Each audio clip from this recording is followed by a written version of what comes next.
ஏங்க இப்படித்தான் பீகார்ல எலெக்ஷன் அப்ப அதிகாரியை மாத்துறீங்களா?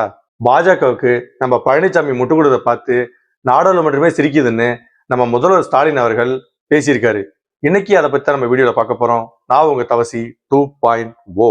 சட்டமன்ற தேர்தல் நெருங்கி வரும் இந்த வேளையில நம்ம மு.க. ஸ்டாலின் அவர்கள் நேற்று திருவண்ணாமலையில பிரச்சாரத்தை மேற்கொண்டாருங்க. பிரச்சாரத்தின் போது திருவண்ணாமலைய தனி மாவட்டமா அறிவிச்சது நம்ம கலைஞர் தான் சொல்லியிருக்காங்க. அது மட்டும் இல்லாம இப்போ அதை சிட்டியா மாத்திரிக்கிறதுக்கு திமுக அரசு தான் காரணம் அப்படின்னு சொல்லியிருக்காங்க. மலையும் அருவியும் இருக்கிற மாவட்டம் கள்ளக்குறிச்சினும் இந்த 2 மாவட்டத்துக்கும் திமுக ஆட்சியில நிறைய செஞ்சிருக்கோம். எங்க எடப்பாடியை கூப்பிட்டு நீங்க கேட்டு பாருங்க என்ன செஞ்சிருக்கீங்கன்னு.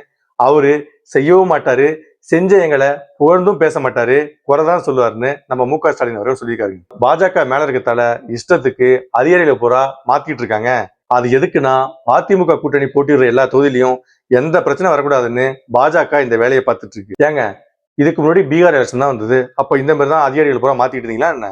நம்ம எடப்பாடி அவர்கள் பாஜகவுக்கு முட்டு கொடுக்கறத பத்தி நாடாளுமன்றமே சிரிக்குதுன்னு நம்ம மு.க. ஸ்டாலின் அவர்கள் பேசியிருக்காருங்க. அது மட்டும் இல்லாம நீங்க என்னதான் பாஜகவுக்கு முட்டு கொடுத்தாலும் திராவிட மாடல் ஆட்சி தான் திரும்பவும் வரும்னு நம்ம மு.க. ஸ்டாலின் அவர்கள் திருவண்ணாமலை பிரச்சாரத்தின் போது பேசியிருக்காருங்க. இதை பத்தின உங்களுக்கு கருத்துக்களை கமெண்ட்ல சொல்லுங்க, பார்ப்போம்.